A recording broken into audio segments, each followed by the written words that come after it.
El otro día pensaba sobre el sufrimiento, algo que nos atraviesa a todos y que nos provoca este sufrimiento, que nos hace sentir. Todos sabemos lo que nos hace sentir el sufrimiento: dolor, angustia, tristeza, bajón energético, que muchas veces lo nombramos depresión. Pero ¿cuál es la causa de ese sufrimiento? Porque mientras nos sigamos preguntando qué es lo que nos hace sufrir, es como el segundo paso de lo que lo origina. Y lo que origina ese sufrimiento es, primero, no sanar nuestras heridas, que lo que hacen es escenificarse, repetirse, proyectarse a nuestro alrededor y condenarnos una y otra vez al mismo sufrimiento. Esto significa que si en algún momento de sufrimiento me era dado porque me sentía abandonada, una y otra vez, si yo no sano mi emoción, si yo no reparo esta sensación, esta emoción de abandono, lo que voy a hacer es replicarla una y mil veces a mi alrededor, multiplicándome ese sufrimiento. Y a medida que ese sufrimiento se va llenando, imaginemos un recipiente, y todos esos sufrimientos se van sumando, ese recipiente se va llenando de sufrimiento como si se fuera llenando de agua, y llega un momento donde ya no entra más ni una gota. Y ahí es donde caemos en las crisis. La crisis es como si se rompiera ese recipiente para darnos la oportunidad, a pesar de que el agua nos inunda, al romper ese recipiente nos da la oportunidad de ver si nos vamos a hacer cargo de esa misma herida, si la vamos a identificar de una buena vez. ¿Para qué? Justamente para que no se repita, para que no se vuelva a plasmar y no genere de nuevo la proyección en otros, la repetición de escenas y el caer una y otra vez en diferentes vínculos en el mismo rol, en la misma fórmula. Soy abandonada. Indefectiblemente esta situación se va a repetir y yo voy a volver a sentirme abandonada. Entonces, el sufrimiento no está en el analizar el porqué de ese sufrimiento, sino en el entender el para qué. Ese sufrimiento es el resultado que nos explica que hemos llegado al límite de una emoción. El sufrimiento es una sumatoria de emociones que nos llenan de dolor, de tristeza, de miedo, de angustia. Ese es el sufrimiento, ¿no? Como si pudiéramos pensar en un conjunto de emociones displacenteras, negativas, entre comillas, ¿no? Porque las emociones son emociones. Nosotros le ponemos el mote de negativas porque no nos gustan. No nos gusta sentir sufrimiento, no nos gusta sentir tristeza, no nos gusta sentir enojo. Queremos estar felices, alegres y con la sensación de expansión. Pero esto es lo importante para poder observar este sufrimiento y entender qué es lo que lo carga, qué es lo que va llenando ese recipiente. Para poder desandar ese sufrimiento tenemos que ir al origen. Y el origen está siempre en emociones que nos recorren nuestro ser desde que somos muy pequeños. En mi libro, El poder de tu cambio personal, y en muchísimas charlas que ya he hecho en vivos, en mi canal de YouTube Claudia De Angelis, o en mi canal de Spotify Psicología de Vida, explico muy claramente cómo se van repitiendo como un bucle estas emociones que se van agravando simplemente porque se suman. Entonces, como se suman, se potencian. Y si se potencian, llegan a un momento donde esa expansión es tan grande que genera como una cantidad de explosiones o implosiones que terminan generando una explosión atómica, ¿no? La sumatoria de explosiones generan algo más grande, la sumatoria de tristezas generan la depresión, la sumatoria de emociones displacenteras generan un estado de sufrimiento, la sumatoria de enojos generan la ira. Entonces, el punto no es diluir o meditar o respirar o poner linda música para maquillar, para distraernos, para negar lo que está dentro del recipiente, que es la sumatoria de una cantidad de emociones que se dispararon cuando cumplimos ciertos roles, cuando quedamos impregnados en una fórmula de la cual no nos podemos despegar, y que entonces, a partir de la réplica, de replicar ese mismo rol, tantas veces llegamos a un punto de quiebre, ¿no? A un punto de sufrimiento, donde ya el dolor se exagera, es enorme, es crítico, nos sobrepasa, nos inunda y ahí se nos rompe la vida.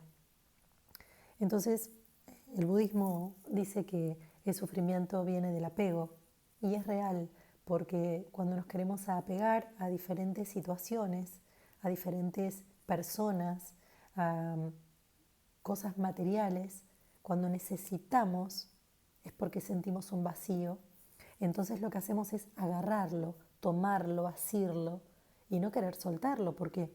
Porque el problema está en nuestro vacío, no en lo que estamos agarrando o tomando.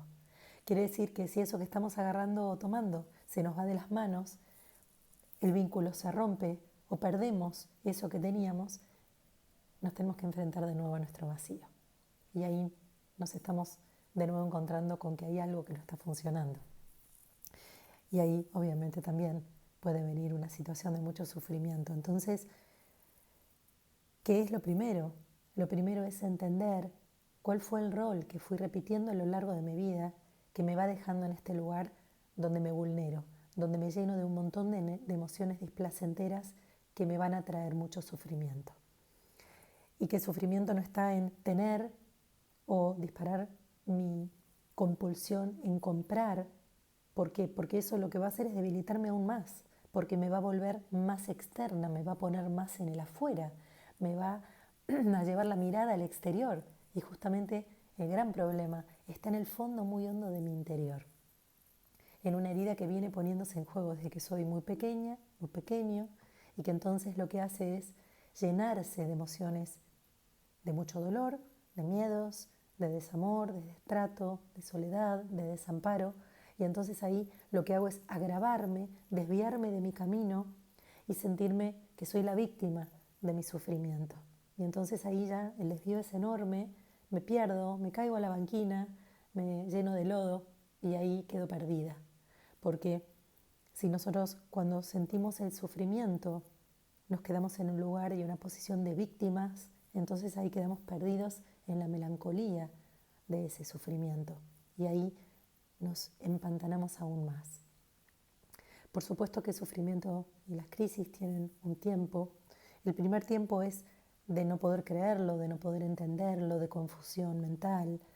Después hay un momento de enojo, de resistencia y de enojo, donde exteriorizamos todo el malestar que nos está generando.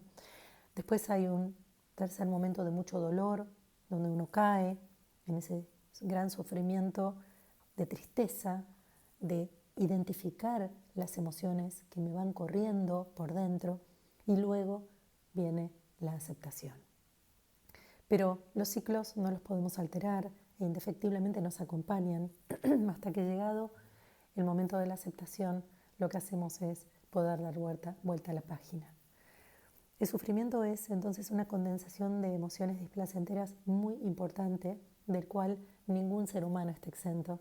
Y lo que nos provoca el sufrimiento como primera medida es agarrar, tomar, resolver comprando, llenando vacíos, poniéndole la cabeza, analizando, tratando de reflexionar o analizar para salir del problema. Pero en definitiva lo que hacemos es hundirnos más, porque nuestros cuerpos mental y emocional se disocian, empezamos a darle mucho protagonismo a la mente y la mente lo que hace es desviarnos del camino, es cada vez perdernos más.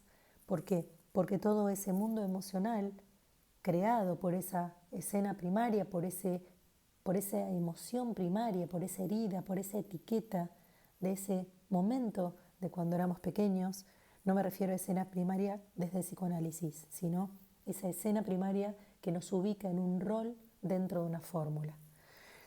Entonces, claro, ¿qué pasa? Nos perdemos. Entonces, siempre que miremos hacia afuera, siempre que intentemos escuchar a alguien, siempre que busquemos la solución en el exterior, nos vamos a perder más. ¿Por qué?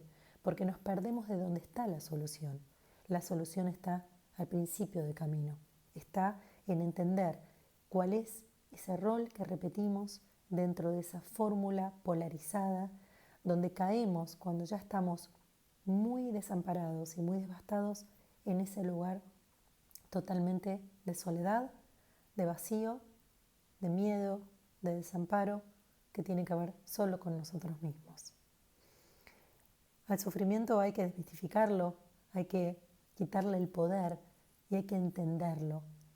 Hay que separarlo en pedacitos y entender de qué se trata.